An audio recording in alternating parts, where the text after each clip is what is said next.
Зацените, новая фишка в строительстве от псевдосантехников.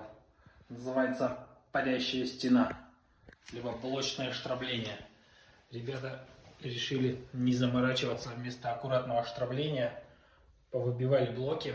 Теперь здесь можно подсветочку сделать, ну только если стена не обвалится. Главное, не забыли уклончик сделать. Но только вот даже не закрепили трубу, так бросили. Быстро, недорого, качественно, в кавычках.